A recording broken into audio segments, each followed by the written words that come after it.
This video is brought to you by Hit Point Press and their Big Bad Bundles. Pick them up today at hitpointpress.com/big-bads. And by our very own Kobold plush Kickstarter, launching on April 12th. Help us unlock all 6 kobolds with their swappable weapons, clothes, and accessories. To sign up, just visit koboldplush.com.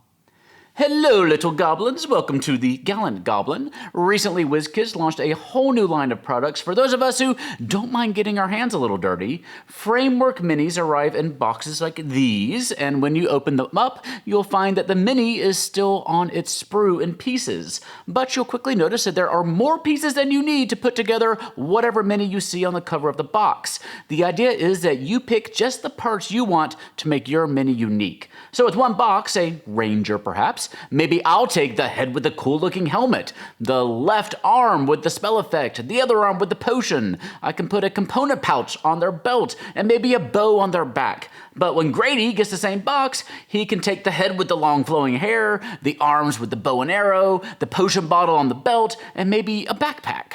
So I wanted to start our frameworks coverage with the biggest, most impressive figure that they had because why not? Today we're looking at the Balor. This big fellow comes on a large size base and you get enough parts to build one Balor. I say that because some of the sets have enough pieces to build multiple minis. So let's get it out of the box and onto the mini construction table.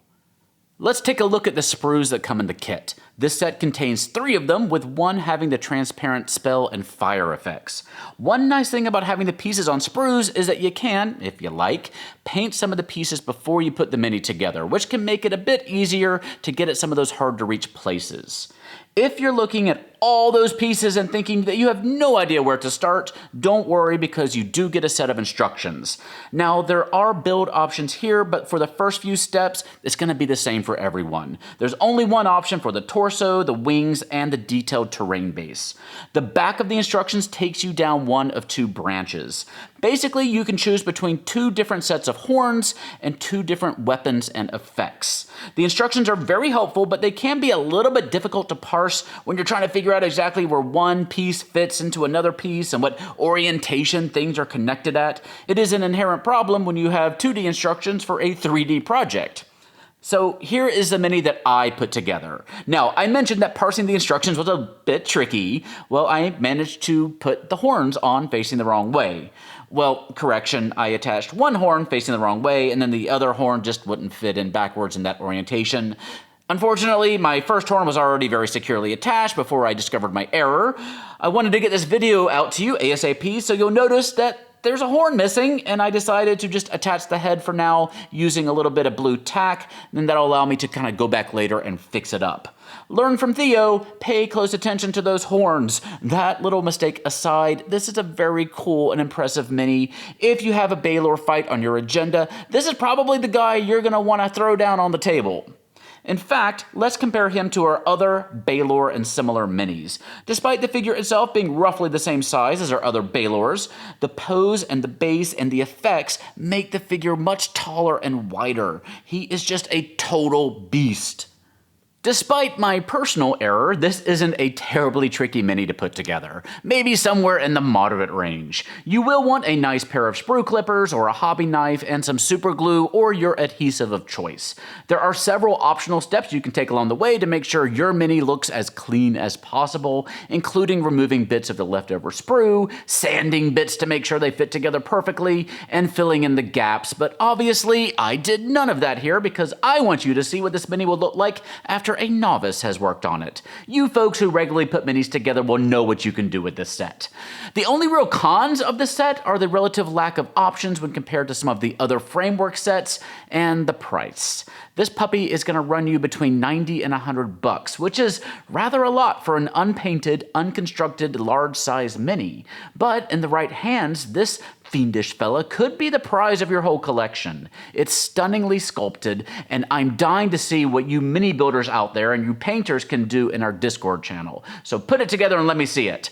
The framework minis, including the Balor, are available now. Let me know which framework figures you want to see next here on the Gallant Goblin, and let me know in the comments section what you think of the Balor. Let's discuss.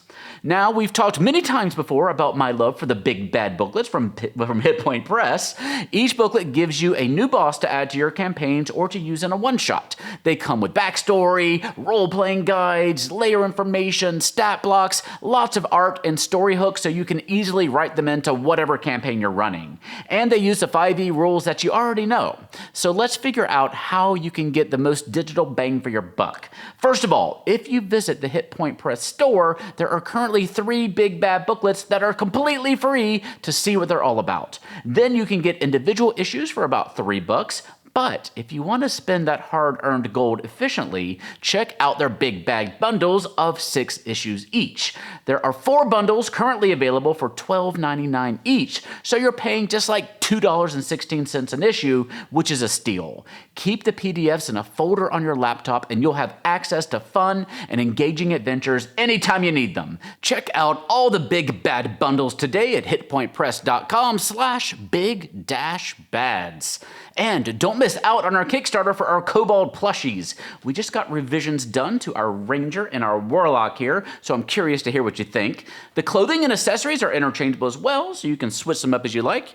You can take his little mask off, take his little cape off. You can switch the bow and the little dragon staff if you want to.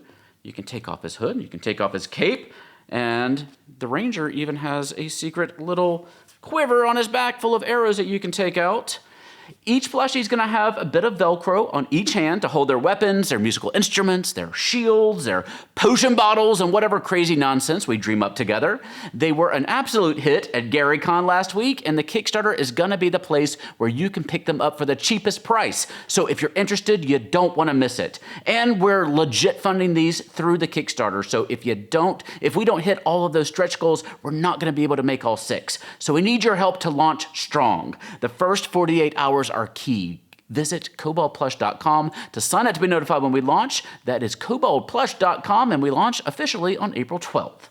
And thank you for watching today. Liking the video and subscribing to the channel here will help us out a lot. We have a lot of stuff coming up from WizKids, Beetle & Grimm's, Paizo, and other surprise products to review with you very soon. You can find our Queer Finder supplement for Pathfinder at queerfinder.org. You can find our merch store at gallantgoblin.com/shop. And you can join our Discord server using the link below the video here. Finally, come join us on Twitter, Facebook, and Instagram. For now, stay safe, have fun, love each other, and I'll see you next time at the Gallant Goblin.